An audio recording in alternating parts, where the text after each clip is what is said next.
Assalamualaikum warahmatullahi wabarakatuh.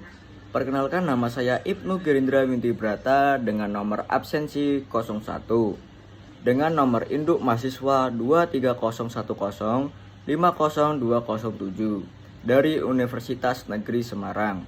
Saya membuat video ini untuk memenuhi tugas dari mata kuliah Laboratorium SD yang diampu oleh Ibu Aldina Eka Andriani SPD MPD. Di sini saya akan menjelaskan tentang penyimpanan alat-alat laboratorium yang baik dan benar. Sebelum membahas tata cara penataan laboratorium yang baik dan benar, di sini saya akan memperlihatkan gambar penataan alat-alat laboratorium yang baik. Tujuan mempelajari cara menyimpan alat-alat laboratorium. Yang pertama, yaitu mengetahui cara menyimpan alat laboratorium yang baik dan benar. Lalu yang kedua, mengetahui cara memperpanjang umur pemakaian alat-alat dan menjamin keamanan dan kenyamanan pemakai. Yang ketiga, mengetahui tata cara menyimpan alat-alat laboratorium yang baik dan benar berdasarkan beberapa prinsip dan konsep yang ada. Hal yang perlu diperhatikan saat menyimpan alat-alat laboratorium adalah yang pertama, dalam menyimpan atau menyusun alat kimia adalah memperhatikan unsur bahan utama alat tersebut. Lalu yang kedua, penyimpanan dilakukan berdasarkan alat bahan dasar alat. Semisal, alat yang berbahan dasar seperti kaca seperti labu animeyer, batang kladuk, gelas keker diletakkan di bagian atas rak dan dipisahkan tempatnya dari alat yang berbahan baku logam. Tujuannya yaitu menghindari dari benturan agar tidak pecah dan rusak. Lalu alat seperti pipet, tetes pipet ukur disimpan dalam rak pipet, sedangkan alat yang terbuat dari polesen seperti lumpang atau alu cawan keras tetes diletakkan di rak atas lemari yang berbahan kayu. Kemudian alat yang berbahan dasar logam seperti kaki tiga diletakkan di bagian paling bawah rak agar mudah diambil dan disimpan kembali. Alat yang berbahan dasar plastik dan kayu seperti botol cuci, selang plastik, rak tabung reaksi, penjepit tabung, rak pipet, volume rak buret diletakkan dalam lemari rak. Lalu alat seperti spatula, tabung reaksi, dan termometer disimpan dibagi. Plastik alat penghisap, pH pen, hot plate, magnetic stirrer, stopwatch disimpan dalam kabinet yang akan memenuhi masing-masing rak. Plastik alat penghisap, pH pen, hot plate, magnetic stirrer, stopwatch disimpan dalam kabinet yang akan memenuhi masing-masing rak. Untuk mikroskop disimpan dalam lemari terpisah dengan zat hikrokospis dan dipasang lampu yang selalu menyala untuk menjaga agar udara tetap kering dan menjaga tumbuhnya jamur.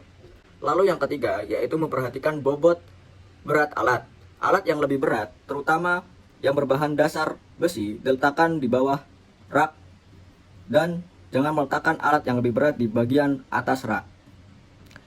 Alat yang memiliki bobot relatif berat disimpan pada tempat yang tingginya tidak melebihi tinggi bahu.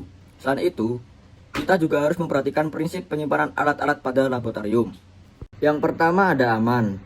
Alat yang mudah dibawa dan mahal harganya, di samping itu juga peka dan mudah rusak, hendaknya disimpan tersendiri dalam laci atau lemari yang terkunci, supaya aman dari pencuri dan kerusakan alat. Pertama ada aman. Alat yang mudah dibawa dan mahal harganya, di samping itu juga peka dan mudah rusak, hendaknya disimpan tersendiri dalam laci atau lemari yang terkunci, supaya aman dari pencuri dan kerusakan. Aman juga berarti tidak menimbulkan kerusakan alat sehingga fungsinya berkurang. Lalu yang kedua, ada mudah dicari. Penyimpanan alat memerlukan ruang penyimpanan dan perlengkapan seperti lemari dan laci yang ukurannya disesuaikan dengan luas yang tersedia untuk memudahkan mencari letak masing-masing alat. Maka alat tersebut perlu diberi tanda, yaitu dengan menggunakan label pada setiap tempat penyimpanan alat lemari, rak atau laci. Lalu yang ketiga, ada mudah dicapai atau diambil. Alat yang sering digunakan hendaknya disimpan sedemikian rupa sehingga mudah diambil dan dikembalikan. Alat-alat seperti rak tabung reaksi, kaki 3, kaca asbes, dan penjepit tabung reaksi dapat disimpan dalam laci atau lemari pada meja demonstrasi yang menghadap ke mahasiswa. Selain 3 prinsip yang saya sebutkan tadi, ada juga prinsip penyimpanan alat yang lainnya. Yang pertama, berdasarkan kelompok alat. Misalnya, berdasarkan jenis bahannya, seperti kelompok peralatan gelas logam, kayu karet, dan porselin.